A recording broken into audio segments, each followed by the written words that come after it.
Welcome everyone. I invite everyone to experience, probably for the first time, a live Scrum Master interview. Here, I, Anand Pandey, will enact an interviewer, and Saheli, who's with me, will be enacting as an interviewee. I I've been interviewing Scrum Masters for many years, and after interviewing hundreds of Scrum Masters, I thought of sharing with you all what has been my experience, has been my insight. What do I look forward from an interviewee who's a Scrum Master? And Saheli, who's an experienced Scrum Master who will be introducing herself in a while, also wants to share what has been her experience being as a Scrum Master and how does she tackle such complex questions that I'll be doing.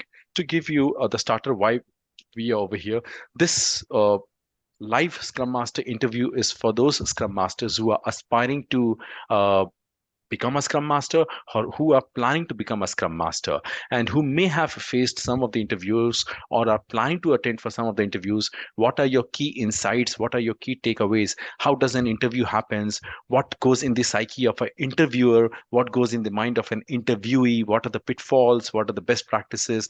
That is what me and Saheli are sharing, me as an interviewer and Saheli as an interviewee. And we'll be asking, so I'll be asking questions, Saheli will be answering those questions, and after that we have answered, then Saheli will be mentioning what was the rationale behind her answering it that way, what was the strategy, and I'll be sharing what was I looking for. So I'll be sharing my tips, Saheli will also be sharing her tips.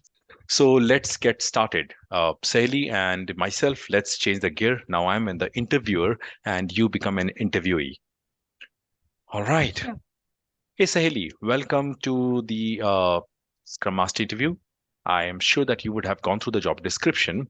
And how about introducing yourself? Sure. Good evening, Anand. I am Saheli. I am a Scrum Master. My role is to help my organization deliver value consistently and at a steady pace. So, with over 11 years of IT experience, I have worked in various domains like banking, telecom, healthcare. I am skilled in various frameworks such as Scrum, Kanban, SAFe, and I have uh, mm, been a key part of agile transformation for various leading clients benefiting more than 10 plus teams. Recently, I have had the opportunity to help one of our clients to implement the Scale Agile framework and co-lead the launch of their first agile release train. And on personal note, I am based in Delhi and I am a passionate reader. So, all right, friends. So, who are now watching this session? I would like to offer some tips on crafting the introduction. So, it is the first impression we make on the interviewer. So, we need to be a bit careful and thoughtful over here. So, my first suggestion will be begin your introduction with a mission statement, as I did that what is my goal for the organization. Also mention your total and relevant experience, but try to keep it concise within 2 minutes, not more than that. When you introduce yourself, ensure that your introduction aligns with your job description, right? Now, the next will be mention the specific domain you have worked for throughout your career, but give a particular emphasis on the domain that the company or the clients you are interviewing for are closely working with, right? Next will be like conclude your introduction by sharing a recent professional achievement which illustrate that your ability to deliver value for the organization. For my case, I mentioned about the art launch. Now, before wrap it up, please share bit of your personal side, like where you based in, what is your hobby. So that is very important. So yeah, so these are my suggestions which I follow and it has been useful. I believe it will be helpful for you all as well. Thanks, Ellie, for adding that. And as an interviewer, to be very honest, we do walk through the resume of the candidate, but we don't remember when we are interviewing them. So this introduction of yours anchors it a lot. Also, be careful that what you are introducing should be in line with what I am looking for my job description. So let's say my organization is implementing SAFe. So that is why Saheli emphasized on that art launch using SAFe framework. Whereas if my organization was implementing, let's say, Kanban, then Saheli would be highlighting her Kanban experience because that is what will be resonating with me. So the next question that comes up to Saheli would be, okay, so I generally in my interview, I ask different kind of questions. Of course, it starts with the introduction, but my questions are balanced around theoretical concepts, practical concepts, role plays as well. So you will see combination of questions that I'm bouncing it to Saheli. So let's get started with the second question. Sahili, I've been reading Scrum Guide a lot, and many a times people ask me, why is daily Scrum for 15 minutes and not for 14 minutes or 16 minutes? What's your rationale behind it? That's an interesting question, Anand. I am glad that you asked that. So as we all know that Scrum is deeply rooted in empiricism, right? So which means that it is driven by real world experience as well as the observation. So it has been observed that when a Scrum team typically consists of less than 10 team members and runs the daily Scrum effectively, it should not take more than 15 minutes. So, all right, friends. So, we are bringing up this question on this platform because those who are still unsure or have question about why the events are time boxed, and this for this case I will highly recommend everyone to read the book The Art of Doing Twice the Work Half the Time.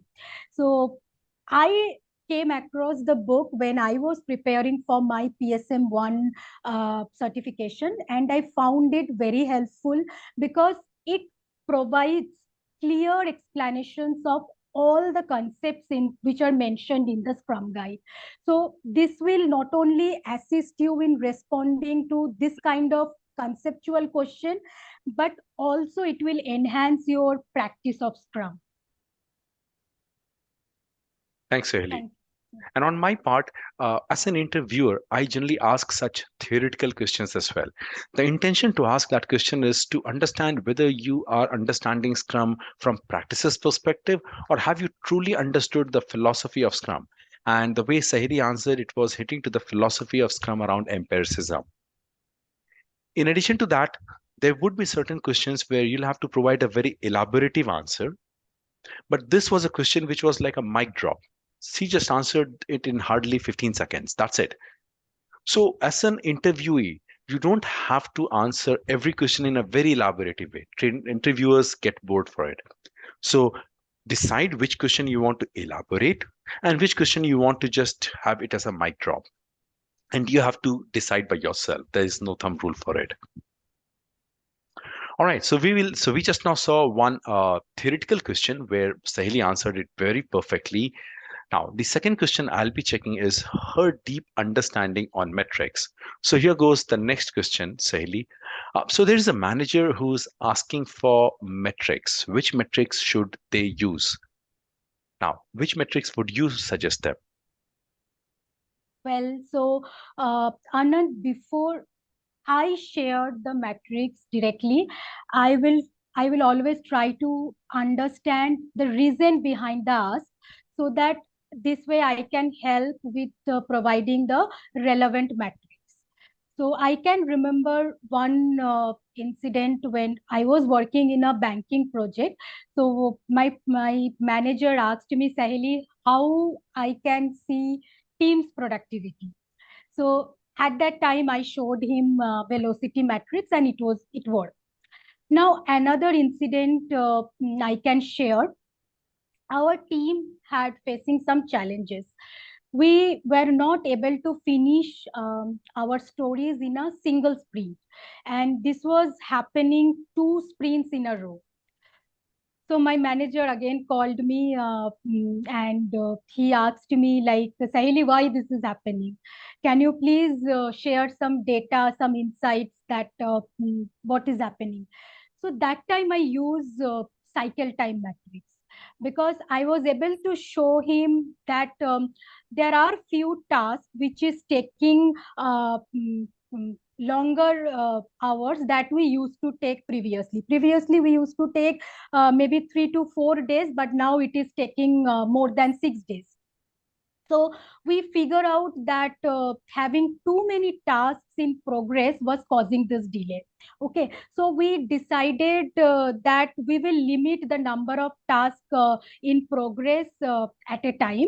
We won't take, we will limit the work in progress. And also while discussing, we realized that we need to refine more our a bit more our stories, and we need to break it down properly. So I shared all this data with the cycle time and the mitigation plan, why it is happening, to my manager, and who not only understood the situation, but also I remember appreciated the plan which we have showed. So Anand, yeah, as I mentioned earlier, I choose whether to show the output matrix, impact matrix, or outcome matrix, or the activity matrix based on the specific situation at hand. Yeah, Anand. Thanks, Saheli, for answering that question. So, friends, now you see in this question, Saheli could have just gone with a mic drop answer in 10 seconds or 20 seconds. But she realized that in the previous question, she has taken a shorter answer approach. So in this question, she went ahead and elaborated it with her real experience as well. And as an interviewer, I want to see her experience coming out. In addition to that, she took a very empathetic position. So generally, whenever I ask, okay, what metrics, they say burn down, burn up, velocity. But Saheli took a bit pragmatic approach. She said there are different kind of metrics: activity metrics, impact metrics, outcome metrics, output metrics, and depending on the context, she would be prescribing a metrics. So that's a very, very practical approach. All right. Now, I generally in my interview, I do role plays as well. And this is the toughest part for most of the interviews. That's what they say. So in this role play, what I generally do is I put a situation and I ask the interviewee to get into the conversation acting as a first person. So to help you understand, let's show it to you in reality. So Saheli, there's a situation over here. I'm a product owner and I frequently interact with the developers, and developers are thinking that I am interrupting their work. Now, how would you, being as a Scrum Master, deal with me as a product owner who's always interrupting? In my sense, it's I'm interacting with them. So Well, let this be a role play. sure, Anand. Okay. So, hello, Anand. How you doing? I'm doing good, Sahili. Thanks for arranging this call. Are you available for a short copy break? Yeah, I still have 20 minutes before I hit for next meeting. What is this about, by the way? Yeah. So Anand, nothing much. Like I understand from your perspective that you must have some strong reason for reaching out the developers frequently. I am just curious to know that is there anything I can help you with here? So they reached out to you as well. Yes, Sahili. I'm basically looking for the how the sprint is progressing. And to be, excuse me, to be honest, I don't get the real feeling of how the sprint is progressing. And as excuse me, and as you know, I have to update the stakeholders as well. If there is any blockers, if there is anything stopping, in case they need me. But they consider this as an interruption. I don't know why. So Anand, I can understand. So this all data which you are looking for are already available in Jira. Any difficulty you facing to fetch it? Do you need any help from me? I may not be having the right access to the Jira, and many a times I have found that the information is incorrect. That's why I just think about go and ask them directly. Yeah, thanks, Anand. Thanks for bringing this up. So, what I will do, I will check your calendar and developers' available time, and based on the suitable time, I will block the calendar, and we can quickly have a discussion on this. That how we all can proceed further. Is that fine with you, Anand? Sounds good. Let's see how the conversation goes. Well, yeah, I will block the calendar. Thank you. All right. Thanks, Haley. All right, friends. Of course, this role play conversation could have gone for long. Like whenever I do a real interview, this role play conversation goes for almost 15 minutes. The intention of this role play is to really put the interview on a spot. Most of the questions you can come prepared, but this role play, I can see the body language of the interviewee, how they're responding, and I'm putting them into tough situations and how they are navigating through that, and their real colors will come up. Like if Saheli would have said that I will ensure that the developers are updating the board, I will immediately sniff that no, Saheli is not a scrum master. Saheli is more of a command and control manager. So, to be honest with you, this is my true litmus test to find out whether you are a great scrum master or whether you are masquerading as a scrum master. So, friends, be very careful on your role plays, and specifically if your interviewers are doing role play exercises. All right, now that we have seen different flavors, one was about the experience, theory, role play. I've got another situation. So, Sahili, there are developers, and you must have seen many developers always complaining about too many meetings that's happening, and they are very frustrated with that. How would you deal with that, where there are so many meetings happening? Yes, yes, Anand. Like this is a very common situation, and I can recall that I have joined in my previous organization. I have joined one Scrum team, an existing Scrum team, as a new Scrum Master. So I was like first 30 days, I was just interacting with the team, building the rapport with the team. So during that phase, the developer expressed their concern about too many meetings, like as just you mentioned now, which left them with limited time for actual work. And one of the developers said, like, Sahili, we thought Scrum is going to streamline our process, but it has taken all our calendars. So we are having 2 3 daily Scrum meetings because some of us are working into multiple teams. We have many reviews, various other Scrum events, and along with that, managerial status call as well. So first I emphasized with the situation. I made them understand that okay, I got your point, and I thought that let's bring this up during our upcoming retrospective call. So there I took 4 actions. Okay, the first was we together examined our calendars. First we did that, then we used Moscow technique to identify which meetings are essential and why. The next thing we did is we set a working agreement for no meetings during specific working hours for a day. The fourth one was on me. I discussed with the management that few team members are working in multiple teams. So this is impacting their productivity and quality. So Anand, over the time, the developer themselves acknowledged that now they had achieved a better balance of meeting and allowing them to focus on their actual work. Yeah. So, so here I will say that every conflict teaches us a lesson, right?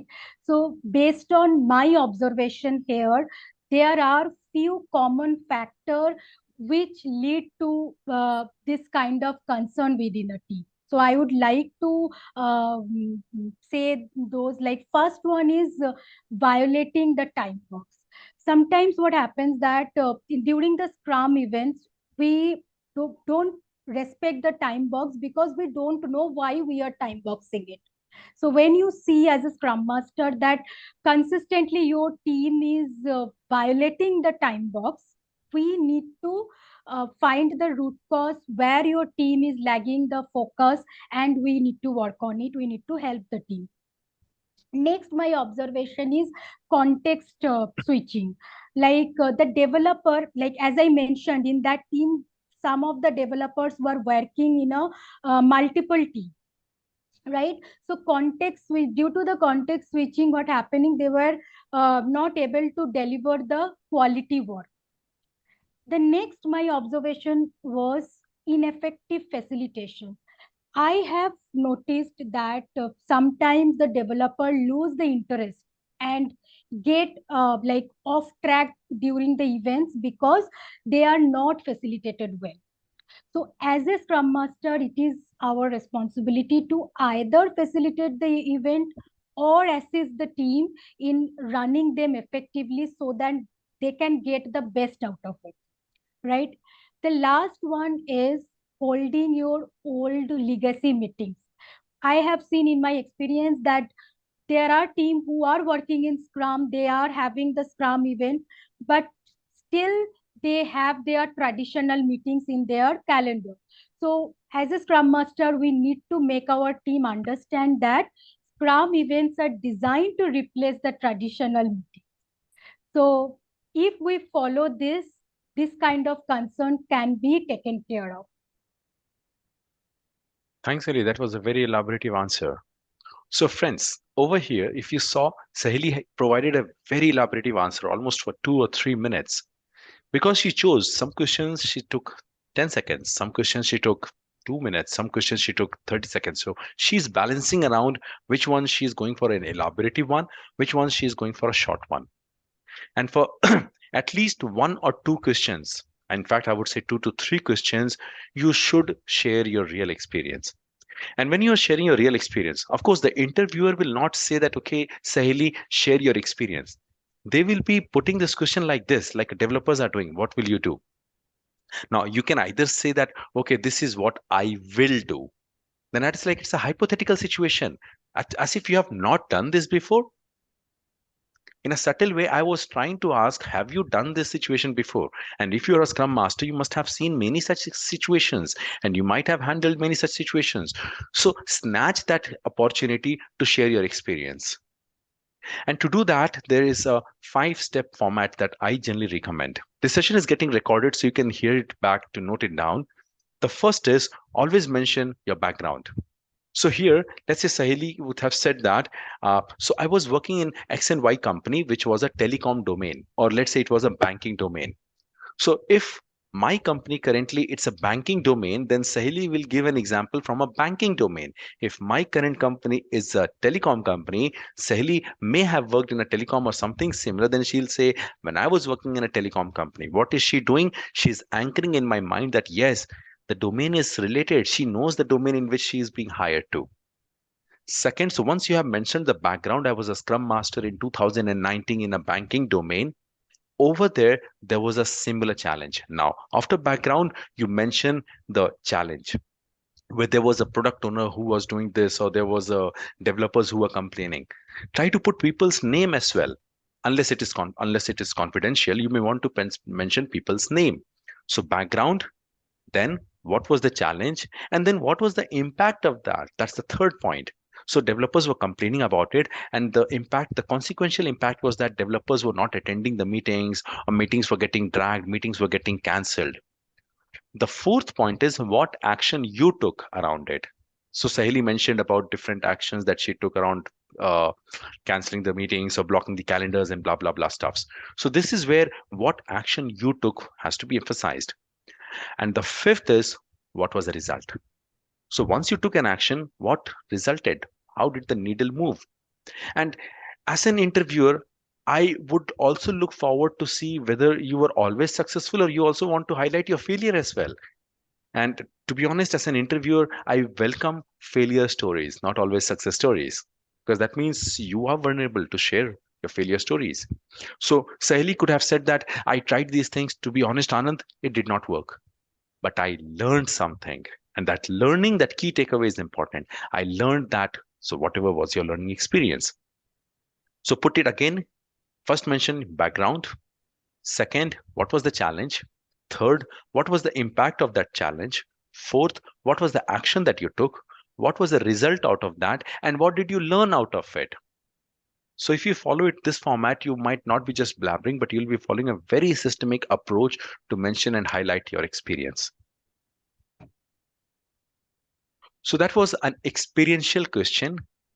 Now, there could be a lot more questions, but we just now saw different flavors of questions. Question around theory, question around experience, question around your role plays. We have seen different questions. Now, there are certain questions which I specifically ask in my interview because I am a voracious reader. So I generally ask people what book you read. So Saheli, what book do you read? Well, Anand, currently I'm reading Coaching Agile Teams by 𝐒𝐜𝐫𝐮. The book is handy with me. Let me show Ah, you. I also had it. Yeah, it's a very good Visible? book. Yeah, it's very much visible. Yeah, so this book is excellent for the Scrum Master who are looking to the transition into agile coaches roles. And I felt that it provides insights on when to teach, when to mentor, when to facilitate. That is very important for a Scrum Master role as well. And it also helping me, Anand, to build very important skills like active listening and powerful questioning. And I'm truly enjoying all the valuable insights from this book. I always recommend this book to everyone. Uh, Good to hear. All right, friends. Now, one tip. Generally, you get a meeting invite of from with whom you're getting interviewed. Try to see it in LinkedIn. Karthik and others, we will mention the book names and all. So generally try to see and approach them in LinkedIn. Try to see what is their kind of taste. Do they follow books? Do they recommend podcasts? And try to somehow bring that conversation into your interview process. Let's say I'm a book reader and I post book recommendations in LinkedIn. So now, Saheli, if she would have followed me in LinkedIn, she would have known that, okay, Anand reads books or Anand would have recommended this book. So what Saheli could have also done was maybe put this book like this. Now you see, subtly she is giving a hint that Anand, you recommended this book and I have read that book. So a tip and advice, do go to LinkedIn whenever you get an interview scheduled. Try to see what is the taste flavor of your interviewer and try to blend around that. Try to mirror that. It will be really helpful. And the last question that is usually asked, any question that you have for me? Well, Anand, like mm, after I have read the job description, but I noticed that there are numerous technical skills mentioned as a requirement, so which left me a bit confused. So could you provide more details about the specific responsibility that will be at the core of this role? All right. All right, yeah. So, so the reason for posing this question on this platform that when you are in an interview and you are appearing for the interview for job switch, so this decision directly impacts our own career, right? So, so during the interview, like after the interview, it is the ideal time to seek for clarity. So if the job description you feel that was very generic or you have any other concern, so that can help with your decision. Like if you ask the question about it, so it will help you to take the decision afterwards. So don't hesitate to ask the interviewer for clarification if you need any. Yes, a very good Yeah. point, Sally, that you have mentioned that ask questions around job description itself. That will give a confidence to the interviewer that you are really visualizing how you will be doing this work and which of your responsibilities are you not clear of. So that is a platform. And should you feel that, hey, this job is more about the project coordinator or more of a scribe scrum master, wow, you got the hint. Why to spoil your career in joining a company when you feel that no, this is not resonating with what I was looking for?